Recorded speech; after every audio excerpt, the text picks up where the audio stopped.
아이고 서방님, 이제야 오십니까? 제가 얼마나 기다렸는지 아십니까? 아니 저기요? 부끄러워 마세요. 오늘 밤은 제발 가지 마십시오. 칠흑 같은 밤, 남의 집 담을 넘었다가 졸지에 과부의 서방님 대접을 받게 된 도둑 과부의 기막힌 착각과 그 끈질긴 구애에 꼼짝없이 사로잡힌 도둑의 황당한 하룻밤. 때는 바야흐로 조선 영조 임금님께서 다스리던 시절, 산세 험하기로 유명한 강원도 깊은 산골 마을이었습니다. 1년 중 밤이 가장 길다는 동지섣달, 뼈까지 시리게 만드는 매서운 삭풍이 몰아치는 깊은 겨울밤이었습니다.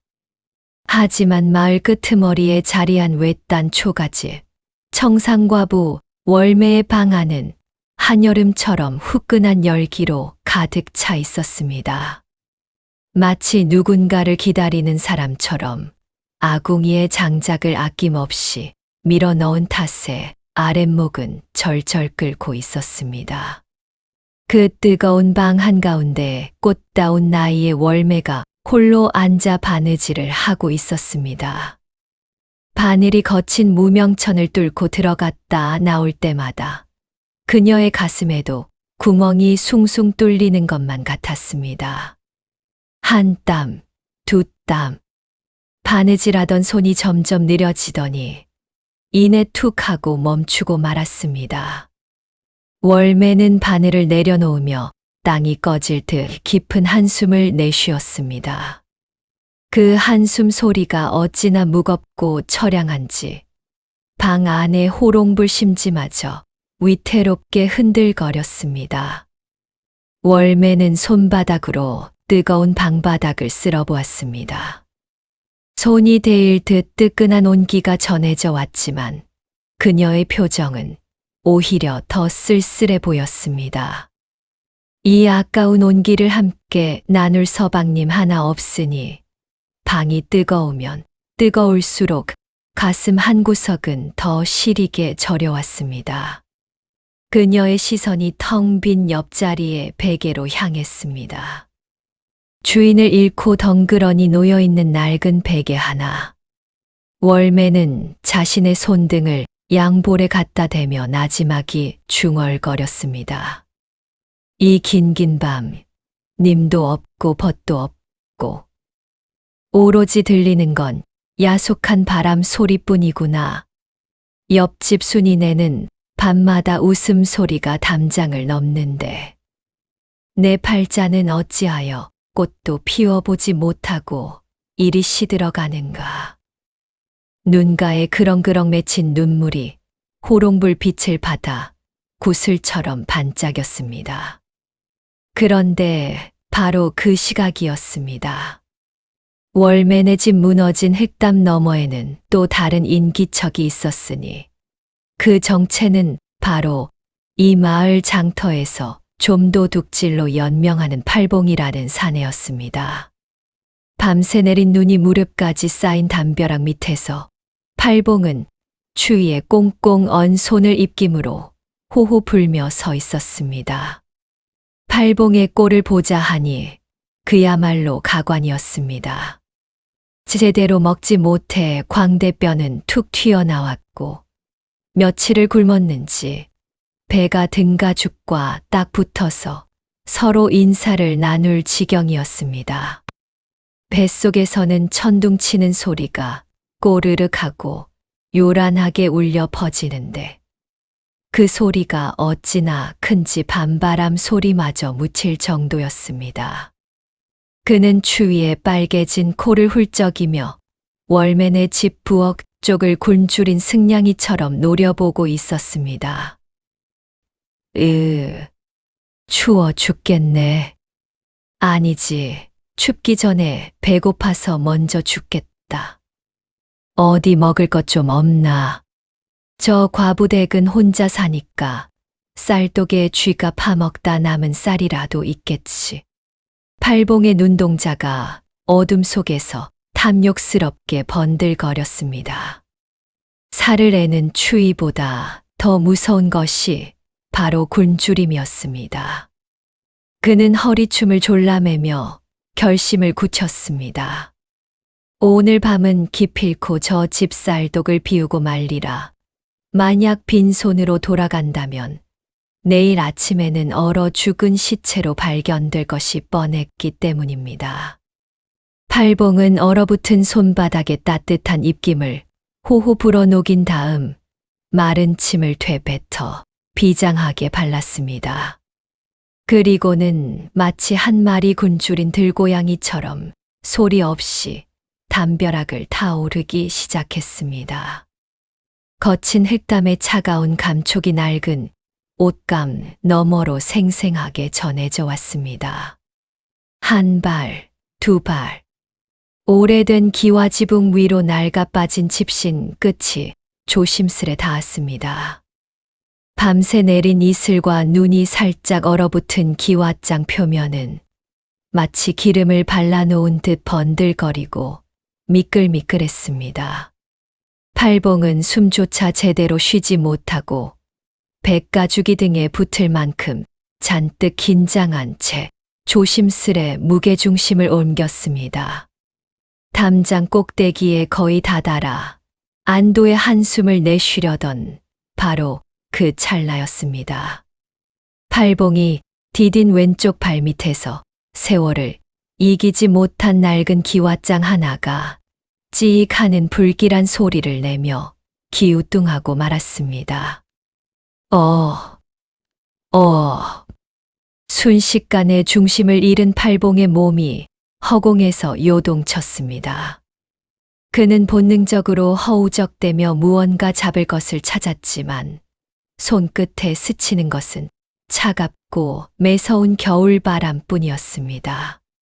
세상이 빙글 도는 듯한 아찔한 현기증과 함께 짧은 순간이 영원처럼 길게 느껴졌습니다. 와장창, 쨍그랑, 쿠당탕, 고요하던 산골 마을의 정적을 산산조각 내는 실로 엄청난 파열음이 터져 나왔습니다. 팔봉은 외마디 비명도 지르지 못한 채 마당 한 구석 눈밭에 볼썽사납게 처박히고 말았습니다. 깨진 기와장 조각들이 마치 비수처럼 그 위로 후두둑 쏟아져 내렸습니다. 엉덩이와 허리에 전해지는 둔탁한 통증에 눈물이 핑 돌았습니다. 하지만 팔봉은 아픔을 느낄 새도 없었습니다. 그는 눈밭에 코를 박고 엎드린 채 숨소리조차 죽이고 얼어붙어 버렸습니다. 심장이 갈비뼈를 뚫고 나올 것처럼 쿵쾅거렸습니다. 아이고, 이제 다 틀렸구나. 주인 깨기 전에 도망쳐야 하는데. 머리는 도망치라 명령했지만 공포에 질려 후들거리는 다리는 말을 듣지 않고 눈밭에 뿌리를 박은 듯 움직이지 않았습니다. 한편 방 안에서 바느질감을 무릎에 올려둔 채 깜빡 졸고 있던 월매는 밖에서 들려온 천장이 무너지는 듯한 굉음에 소스라치게 놀라 깨어났습니다. 가슴이 철렁 내려앉고 심장이 입 밖으로 튀어나올 것만 같은 충격에 온몸에 털이 곤두섰습니다. 흐억. 월매는 반사적으로 이불을 끌어당겨 머리끝까지 뒤집었었습니다. 소미불 속에서 그녀의 거친 숨소리만이 가득 찼습니다. 호랑이가 담을 넘었나? 아니면 산적대라도 들이닥친 것인가? 공포가 목을 조여왔지만 한편으론 바깥 상황이 너무나 궁금하여 견딜 수가 없었습니다. 그녀는 이불 속에서 마른 침을 꿀꺽 삼켰습니다. 그리고는 덜덜 떨리는 손으로 이불자락을 아주 조금 걷어내고 마치 겁먹은 달팽이처럼 납작 엎드린 채 문 쪽으로 기어가기 시작했습니다. 방바닥을 스치는 옷자락 소리마저 천둥 소리처럼 크게 들려 그녀는 숨을 멈추다시피 하고 살금살금 문가로 다가갔습니다. 문풍지 너머로 차가운 냉기가 느껴졌습니다. 월매는 검지 손가락에 침을 발라 떨리는 손끝으로 문풍지에 아주 작은 구멍을 톡 하고 뚫었습니다. 그리고는 한쪽 눈을 그 작은 구멍에 바짝 가져다 댔습니다. 동그란 시야 속으로 들어온 풍경에 월매의 심장이 멈추는 듯 했습니다. 달빛이 희미하게 비추는 마당 한가운데 웬 시커먼 산에 그림자가 엉거주춤 서 있는 것이 아니겠습니까? 사람이다. 도둑이다. 아이고, 나 죽네. 이제 나 죽어. 그녀의 눈동자가 사시나무 떨듯 파르르 떨렸습니다. 당장이라도 비명을 지르고 싶었지만 너무 큰 공포에 질려 목소리는 목구멍 안에서만 맴돌 뿐 입 밖으로 나오지 않았습니다. 식은 땀이 등줄기를 타고 흘러내렸습니다. 그런데 말입니다. 참으로 기묘한 일이 벌어졌습니다.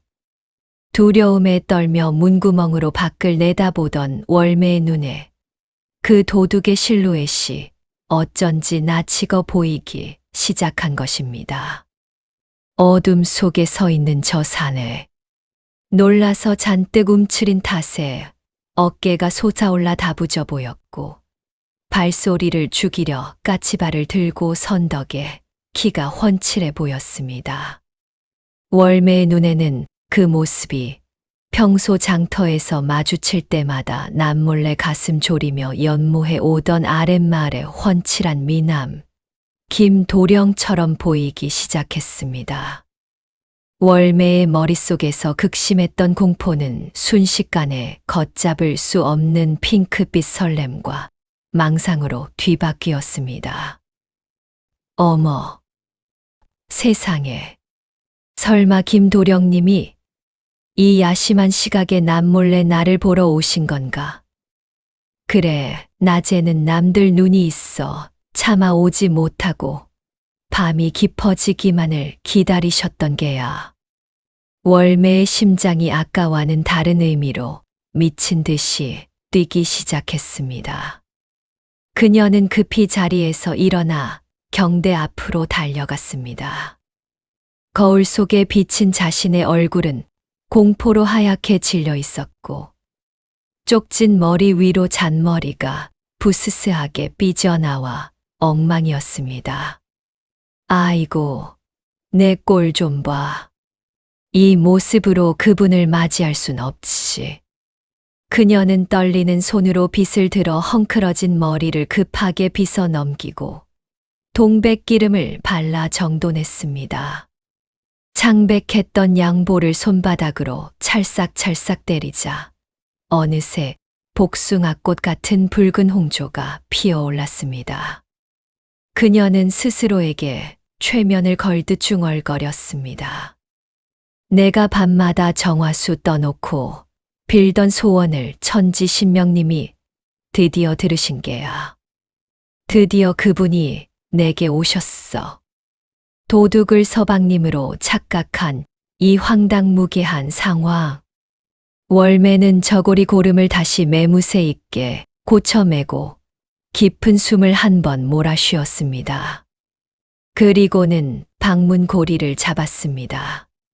바야흐로 도둑 팔봉의 인생 최대 위기이자 과부 월매의 기막힌 하룻밤이 시작되려는 순간이었습니다.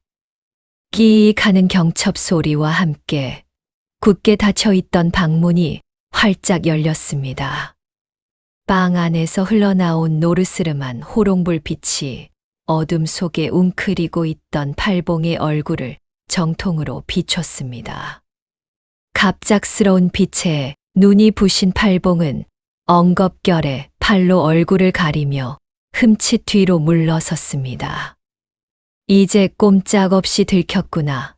관하로 끌려가 곤장 맞을 일만 남았구나 싶어 다리가 후들거렸습니다. 그런데 그 순간 방문 앞에 선 여인의 입에서 전혀 예상치 못한 말이 튀어나왔습니다. 아이고, 서방님. 이제야 오십니까? 제가 얼마나 기다렸는지 아십니까?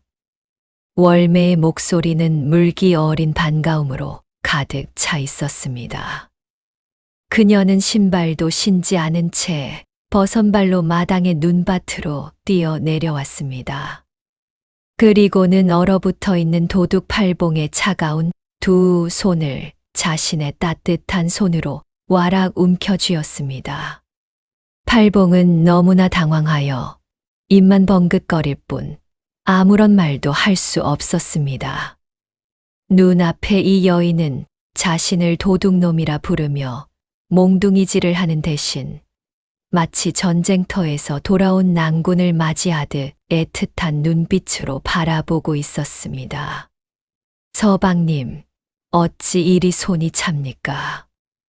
오시는 길이 얼마나 고되셨습니까? 월매의 눈에서 뜨거운 눈물이 툭 하고 떨어져 팔봉에 언 손등을 적셨습니다. 도둑질하러 왔다가 졸지에 남의 집 귀한 서방님이 되어버린 순간이었습니다. 저기요? 이보시오. 댁이 사람을 잘못 본 것 같은데. 팔봉이 기어들어가는 목소리로 변명을 하려 했지만 이미 흥분한 월매의 귀에는 아무것도 들리지 않는 듯 했습니다. 그녀는 행여나 이 사내가 다시 어둠 속으로 달아날까 두려워 팔봉의 소매를 억센 힘으로 잡아 끌며 방 안으로 재촉했습니다. 어서 드시지요. 바깥 바람이 찹니다. 남들 눈에 띄기 전에 어서 들어오셔요. 팔봉은 얼결에 그녀의 손에 이끌려 방 안으로 질질 끌려 들어가고 말았습니다. 그런데 문지방을 넘자마자 훅 하고 끼쳐오는 뜨거운 열기에 팔봉은 숨이 턱 막힐 지경이었습니다. 밖은사를 애는 시베리아 벌판인데 방 안은 마치 한여름 삼복 더위처럼 후끈했습니다. 급격한 온도 차이에 팔봉의 눈앞이 핑 돌며 어지러움을 느꼈습니다. 월매는 팔봉을 방 안 가장 깊숙한 아랫목, 소위 상석이라 불리는 자리에 털썩 앉혔습니다. 아으 뜨거. 팔봉은 엉덩이가 바닥에 닿자마자 자신도 모르게 비명을 지를 뻔했습니다. 얼마나 장작을 많이 때웠는지 방바닥은 뜨겁다 못해 지글지글 끓고 있었습니다. 꽁꽁 얼어붙었던 엉덩이 살이 뜨거운 구들장에 닿자 마치 불에 대는 듯한 짜릿한 통증과 함께 순식간에 녹아내리는 기분이었습니다. 팔봉은 엉거주춤하게 앉아 땀을 삐질 흘리며 눈동자만 도록도록 굴렸습니다. 이게 도대체 무슨 상황이란 말인가? 이 여자는 왜 방을 찜통으로 만들어 놓고 사는 거야? 혹시 나를 쪄 죽이려는 건가? 하지만 눈앞에 월매는 너무나도 살갑게 팔봉에 눈 덮인 옷자락을 털어주고 있었습니다. 부끄러워 마십시오. 김도령님의 마음 제가 다 알고 있습니다. 그녀는 팔봉이 얼굴을 가리기 위해 쓴 검은 안대조차 남들 눈을 피하기 위한 양반가의 은밀한 변장이라 굳게 믿고 있는 눈치였습니다. 시장하시지요? 내 얼른 요기할 것을 봐올 테니 뜨끈한 아랫목에서 몸 좀 녹이고 계셔요. 월매는 팔봉을 방 안에 남겨둔 채 버선발로 사뿐사뿐 부엌으로 달려갔습니다. 졸지에 남의 집 안방을 차지하고 앉은 팔봉. 방 안에는 여인네 특유의 은은한 동백기름 향기가 감돌고 있었고 구석에는 색색의 실타래와 바느질감이 단정하게 쌓여 있었습니다. 도둑질 10년 차에 이런 호사는 처음이라 팔봉은 엉덩이에 가시라도 박힌 듯 안절부절 못하며 눈알만 도록도록 굴렸습니다. 그때였습니다. 정적을 깨고 부엌 쪽에서 규칙적인 소리가 들려오기 시작했습니다. 탁, 탁, 탁, 탁. 단단한 나무 도마 위에서 칼이 춤추는 소리였습니다. 경쾌하면서도 힘있는 그 소리는 마치 팔봉의 텅 빈 위장을 두드리는 북소리 같았습니다. 뒤이어 타닥타닥 마른 장작이 아궁이에서 타들어가는 소리가 들리더니 곧이어 치익 하고 뜨거운 기름에 무언가를 볶는 소리가 문틈을 비집고 들어왔습니다. 팔봉의 코가 벌름거리기 시작했습니다. 이 냄새는 고소한 참기름 냄새였습니다. 그것도 방앗간에서 갓 짜는 듯한 진하고 묵직한 향기가 방 안을 가득 채우기 시작했습니다. 팔봉의 뱃속에 들어앉은 걸신들이 일제히 아우성을 쳤습니다. 꾸르륵, 꼬르륵. 천둥 같은 배꼽시계 소리가 방 안에 울려 퍼지자 팔봉은 창피함에 얼굴을 붉히며 배를 움켜쥐었습니다. 긴장이 풀리자 억눌려 있던 허기가 쓰나미처럼 밀려와 정신이 아득해질 지경이었습니다. 팔봉은 일생일대의 갈등에 빠졌습니다. 머릿속에서는 이성리 싱이 꽹과리를 치며 경고하고 있었습니다. 야, 이 미친놈아. 지금이 기회야.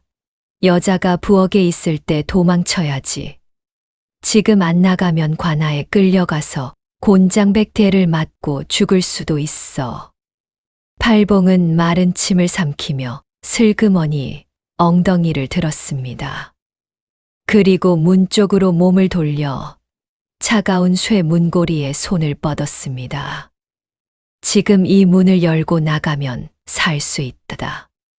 다시 저 차가운 눈보라 속으로 사라지면 그만이다. 하지만 문고리를 잡으려는 그 순간 부엌에서 풍겨오는 냄새가 결정타를 날렸습니다. 푹 삶아진 닭고기의 구수한 육수 냄새가 코 속 점막을 사정없이 후벼 봤기 때문입니다. 팔봉의 손이 허공에서 멈췄습니다. 아니야. 굶어 죽은 귀신은 때깔도 좋다지 않던가. 내가 지금 나가면 또 며칠을 굶을지 모르는데 저 냄새를 맡고 그냥 간다는 건 도둑의 수치다. 그의 눈앞에 김이 모락모락 나는 하얀 쌀밥과 달다리가 둥둥 떠다니는 환영이 보였습니다. 입안에는 이미 군침이 한강처럼 고여 흘러내릴 지경이었습니다. 결국 팔봉의 손에서 힘이 스르르 풀렸습니다. 에라, 모르겠다. 죽더라도 배는 채우고 죽자. 설마 밥 주는 척하고 독약을 탔겠어.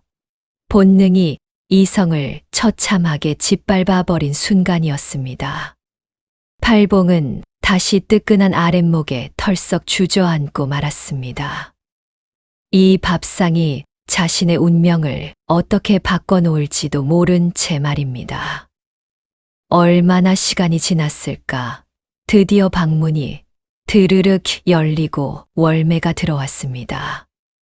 그녀의 손에 들려있는 작은 소반을 본 팔봉의 두 눈이 튀어나올 듯 커졌습니다. 그것은 가난한 초가집 살림이라고는 믿기지 않을 만큼 호화로운 진수성찬이었습니다.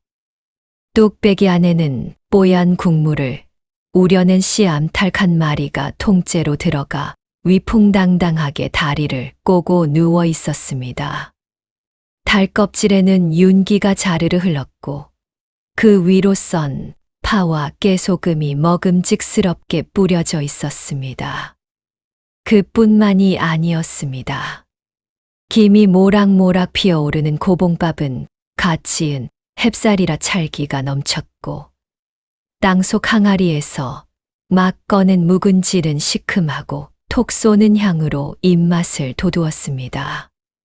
거기에 귀한 손님에게만 대접한다는 맑은 청주까지 한 병 곁들여져 있었으니 그야말로 상다리가 휜다는 말이 딱 어울렸습니다. 서방님, 변변치 않지만 어서 드세요. 식기 전에 드셔야 맛이 좋습니다. 월매는 수줍게 웃으며 달다리 하나를 뚝 뜯어 팔봉의 밥그릇 위에 얹어 주었습니다. 팔봉은 덜덜 떨리는 손으로 젓가락을 집어들었습니다. 코끝을 강타하는 닭고기의 기름진 향기에 정신이 혼미했습니다. 눈앞에 과부가 자신을 서방님이라 부르건 김도령이라 부르건 지금 이 순간만큼은 아무래도 상관없다는 생각이 들었습니다. 팔봉은 체면이고 뭐고 달다리를 손으로 덥석 집어 입으로 가져갔습니다. 와구작 한 입 베어 무는 순간 푹 삶아져 부드러운 살코기가 입안에서 사르르 녹아내리고 구수한 육즙이 혀를 감싸고 돌았습니다. 며칠을 굶은 빈속에 들어가는 기름진 고기 맛은 그야말로 황홀경 그 자체였습니다. 자신도 모르게 짐승 같은 신음이 새어 나왔습니다. 월매는 허겁지 겁먹어 치우는 팔봉의 모습을 안쓰러운 눈빛으로 바라보며 하얀 도자기 병을 들어 술잔에 맑은 청주를 가득 따랐습니다. 술 따르는 소리가 쪼르륵 하고 정적을 메웠습니다. 체하지 않게 천천히 드셔요. 누가 뺏어갑니까? 그동안 어디서 얼마나 고생을 하셨기에 이리 야위셨습니까? 제 마음이 찢어지는 것 같습니다. 그녀의 목소리에는 깊은 연민과 애정이 뚝뚝 묻어났습니다. 팔봉은 입안 가득 닭고기를 우물거리다 말고 울컥하고 목이 메었습니다. 평생 도둑질이나 하며 사람들에게 손가락질과 욕설만 듣고 살았던 인생이었습니다. 그런데 생판남인 이 여인은 도둑인 자신에게 따뜻한 밥상을 차려주고 눈물까지 글썽이며 걱정을 해주고 있는 것입니다. 목구멍으로 꾸역꾸역 넘어가는 닭고기가 꿀맛인지 눈물맛인지 분간이 되지 않았습니다. 젠장, 이 여자는 왜 사람을 울리고 그래? 가슴 한 구석 딱딱하게 굳어있던 도둑의 양심이 찌릿하게 저려오기 시작했습니다. 자, 술도 한 잔 받으시지요. 서방님 오시면 드리려고 제가 가을부터 담가둔 귀한 국화주입니다. 월매가 건넨 술잔을 단숨에 들이키자 식도가 타들어가듯 짜릿한 전율과 함께 취기가 확 올랐습니다. 빈속에 들어간 독한 술기운은 팔봉의 긴장을 순식간에 풀어버렸습니다. 뜨끈한 아랫목, 배불리 채워진 위장, 그리고 알딸딸한 술기운까지. 조금 전까지의 추위와 공포는 까맣게 잊히고 팔봉은 스르르 눈꺼풀이 무거워지며 이 상황을 즐기기 시작했습니다. 에라, 모르겠다.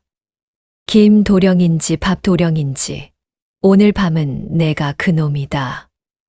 팔봉이 경계를 풀고 자세를 편하게 고쳐 앉자 월매가 슬금슬금 그에게 다가앉았습니다. 그러고는 팔봉에 투박하고 거친 손을 자신의 고운 두 손으로 꼭 감싸 쥐었습니다. 서방님, 이제 다시는 저를 떠나지 않으실 거지요? 지난밤 꿈자리가 사나워 혹시나 변고라도 생길까. 제가 밤마다 얼마나 가슴을 졸였는지 모릅니다. 월매의 손은 뜨거웠습니다. 아니, 그녀의 눈빛이 더 뜨거웠습니다. 그것은 단순한 연모의 정을 넘어선 오랫동안 억눌러온 외로움이 폭발하는 듯한 집착에 가까운 눈빛이었습니다. 술에 취한 팔봉조차 그 강렬한 눈빛에 압도되어 마른 침을 삼킬 정도였습니다. 저기기. 부인, 이러지 마시오. 남녀가 유별한데.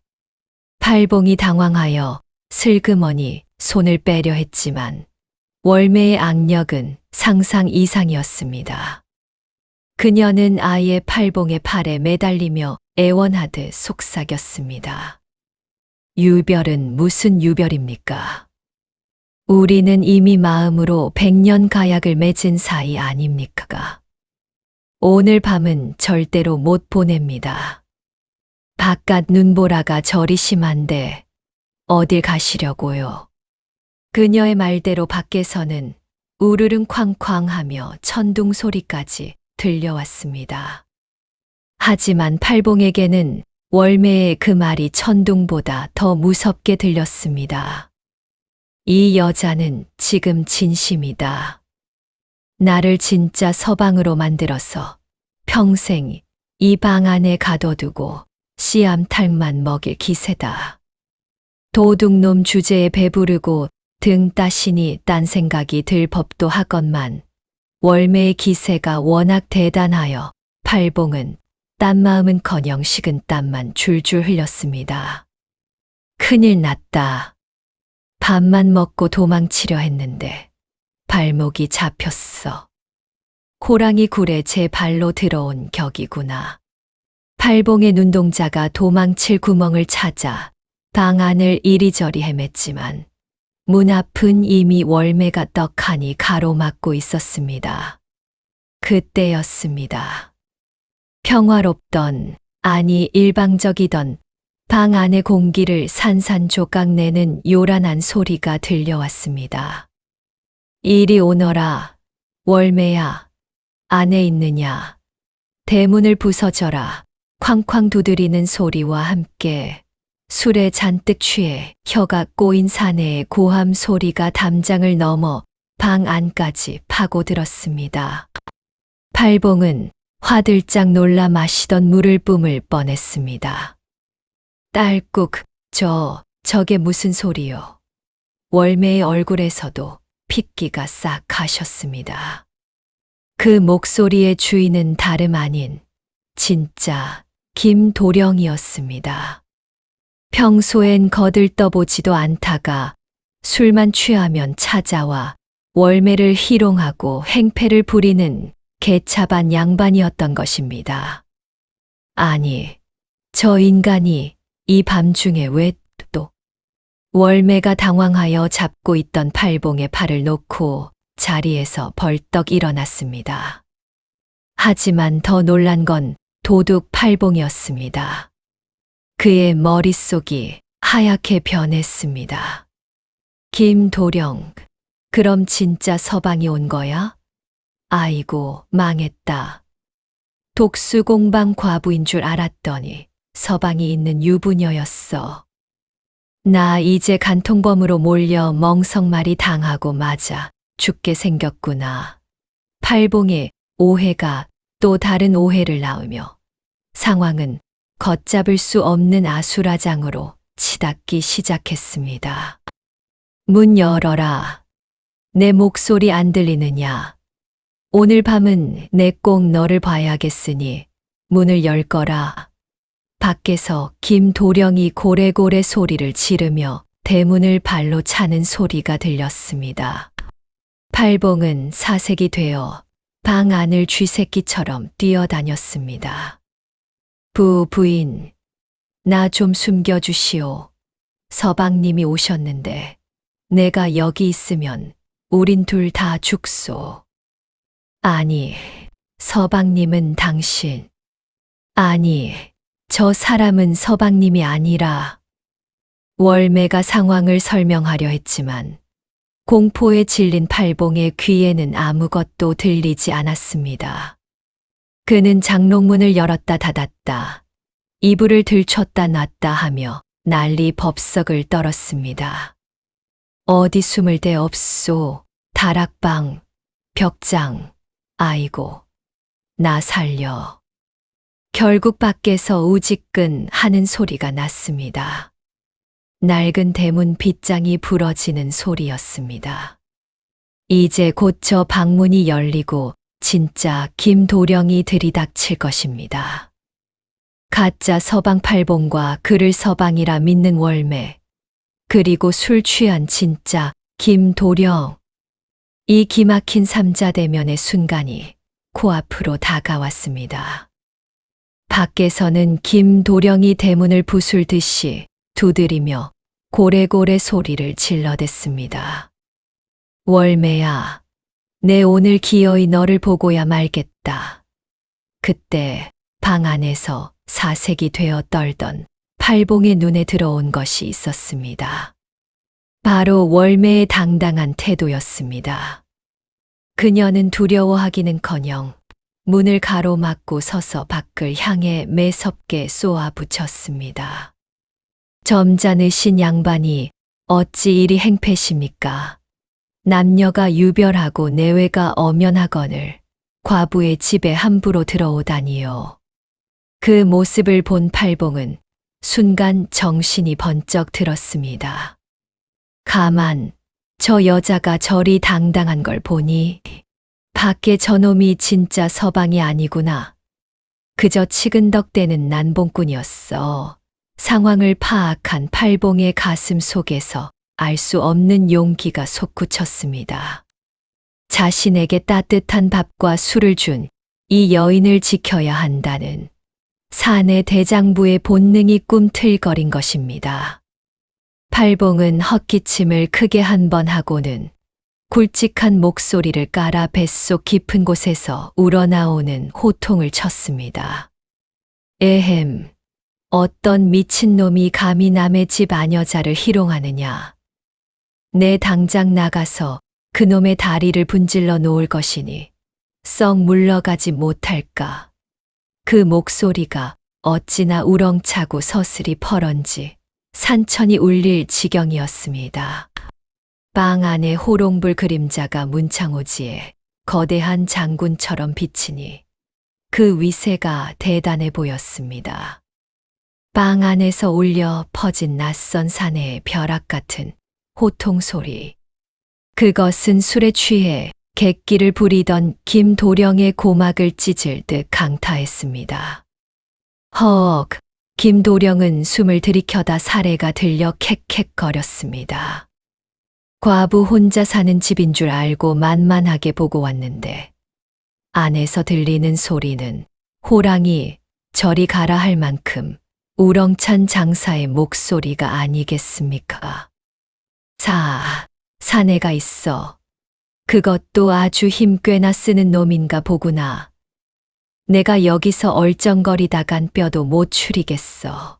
술 기운은 찬물을 끼얹은 듯 싹 달아나고 등골에는 식은 땀이 흘러내려 비단 속적삼을 차갑게 적셨습니다. 김도령은 아이고 사람 살려 하는 비명조차 지르지 못하고 뒷걸음질 치다 그만 눈길에 엉덩방아를 찍고 말았습니다. 그는 체면이고 양반이고 다 내팽개쳤습니다. 내 발로 기어가듯 허우적대며 눈길을 헤치고 달아나기 시작했습니다.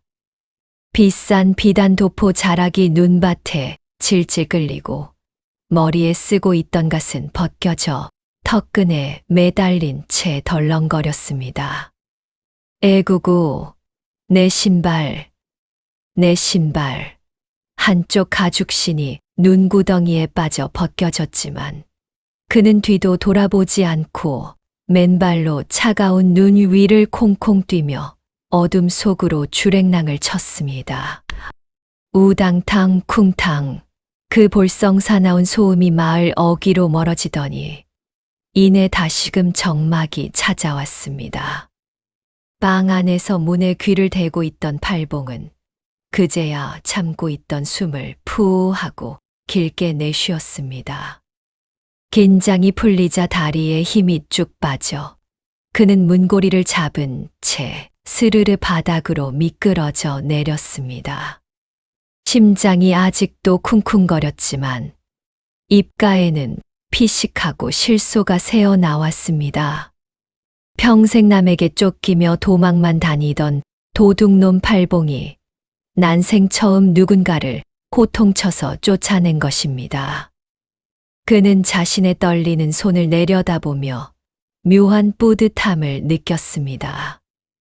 난봉꾼 김도령이 도망치고 나자 방 안에는 다시금 무거운 정막이 찾아왔습니다.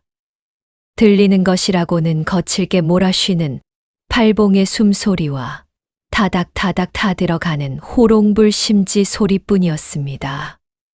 방금 전까지 호랑이처럼 포효하던 팔봉의 기세는 온데간데 없이 사라지고 그 자리에는 다시 초라한 도둑놈 하나만이 덩그러니 남았습니다.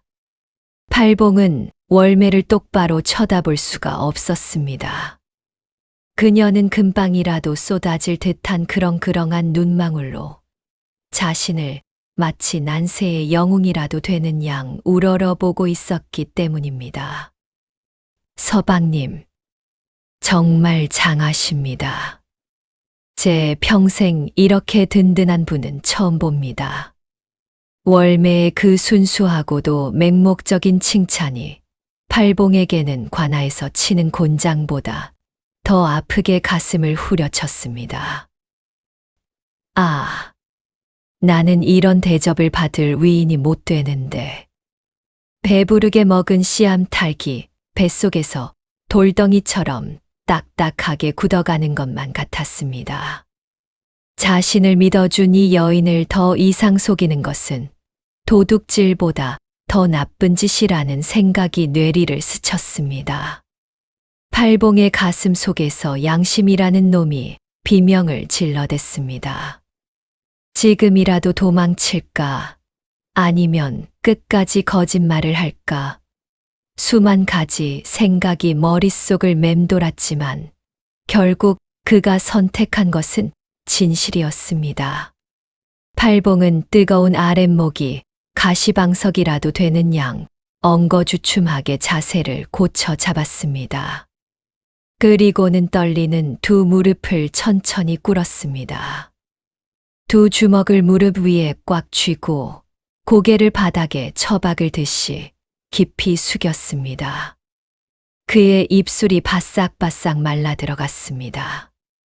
목구멍이 포도청 포졸에게 멱살을 잡힌 듯 꽉 막혀 말이 나오질 않았습니다. 부인. 한참 만에 뱉어낸 그의 목소리는 물기 없이 갈라져 있었습니다. 네. 내 사실대로 고하리다. 용서하고 들으시오. 팔봉은 침을 꿀꺽 삼키며 힘겹게 입을 열었습니다. 나는 당신이 그토록 기다리던 김도령도 아니요. 귀한 서방님도 아니요. 나는 그저 배가 고파서 밥 한 덩이 훔쳐 먹으러 담을 넘은 천하의 몹쓸 도둑놈이요. 말을 뱉어내는 팔봉의 어깨가 사시나무 떨듯 격하게 흔들렸습니다. 복면 속에 두 눈은 질끈 감겨 있었고 이마에서는 식은 땀이 비 오듯 쏟아졌습니다. 이제 곧 날아올 비명과 욕설 그리고 신고를 기다리며 그는 숨조차 쉬지 못하고 있었습니다. 팔봉은 숨을 멈추고 처분만을 기다렸습니다. 이제 곧 월매가 비명을 지르며 밖으로 뛰쳐나가거나 자신의 뺨을 후려칠 것이라 생각했습니다. 1초가 1년처럼 느껴지는 긴 침묵이 흘렀습니다. 그런데 그때였습니다. 욕설 대신 따뜻하고 부드러운 온기가 팔봉의 투박한 손등을 덮어왔습니다. 팔봉이 화들짝 놀라 질끈 감았던 눈을 슬며시 뜨자 월매가 그렁그렁한 눈으로 빙그레 웃고 있는 것이 아니겠습니까? 알고 있었습니다. 그녀의 목소리는 너무나도 차분하고 다정했습니다. 네, 알고 계셨다니요. 팔봉은 멍해져서 되물었습니다. 월매는 팔봉의 손을 뒤집어 굳은 살이 훈장처럼 박힌 거친 손바닥을 어루만졌습니다. 어느 귀한 도령님의 손이 이리 거칠고 투박하겠습니까? 그리고 김 도령님은 덩치가 서방님 반만도 못하십니다. 비쩍 마른 장작개비 같은 위인이지요. 그럼 제가 도둑놈인 줄 알면서도? 월매가 고개를 끄덕이며 달동 같은 눈물을 툭 떨구었습니다. 도둑이면 어떻고 양반이 아니면 또 어떻습니까? 이 적막한 밤, 밥 한 끼에 감동하여 눈물 흘려주신 분, 그리고 목숨 걸고 저를 지켜주신 분은 김도령도 아니고 죽은 남편도 아닌 바로 당신이었습니다. 그녀는 팔봉의 손을 자신의 젖은 볼에 가져다 대며 속삭였습니다. 제게는 당신이 진짜 서방님입니다. 그러니 제발 가지 마십시오. 그 진심 어린 고백은 팔봉의 가슴 속에 남아있던 마지막 찌꺼기 같은 죄책감마저 깨끗이 씻어내렸습니다. 팔봉은 떨리는 손을 들어 자신의 얼굴을 가리고 있던 검은 복면의 매듭을 풀었습니다. 스르르. 검은 천이 바닥으로 떨어졌습니다. 도둑 팔봉이 죽고 한 여인의 든든한 지아비가 다시 태어나는 순간이었습니다. 그날 밤 이후로 마을 끄트머리 외딴 초가집에는 큰 변화가 생겼습니다. 밤마다 들리던 적막한 바람 소리 대신 영차, 영차 하는 힘찬 기합 소리와 웃음 소리가 담장을 넘기 시작한 것입니다. 팔봉은 그날부로 도둑질을 딱 끊었습니다. 대신 그는 월맨의 집의 든든한 머슴이자 기둥이 되었습니다. 어찌나 힘이 좋고 부지런한지 자풀이 무성하던 텃밭은 기름진 옥토로 변했고 곳간에는 쌀가마니가 차곡차곡 쌓여갔습니다. 마을 사람들은 수군댔습니다. 아니, 월매댁이 어디서 저런 듬직한 머슴을 구했대. 일 잘해, 술 안 마셔. 저런 머슴이면 나도 데리고 살겠다. 그럴 때마다 월매와 팔봉은 서로를 바라보며 남몰래 눈웃음을 주고받았습니다. 낮에는 주인과 머슴인 척했지만 밤이 되면 그 누구보다 금슬 좋은 원앙 부부였으니까요. 도둑을 서방님으로 착각했던 과부의 기막힌 밥상.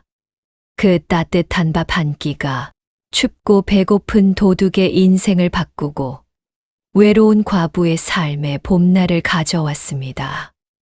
사람의 인연이란 이토록 묘하고도 또 아름다운 것이지요. 오늘의 야담 여기서 끝을 맺습니다. 지금까지 시청해 주신 여러분, 댁내 두루 평안하시고 맛있는 밥 많이 드시길 바랍니다. 감사합니다.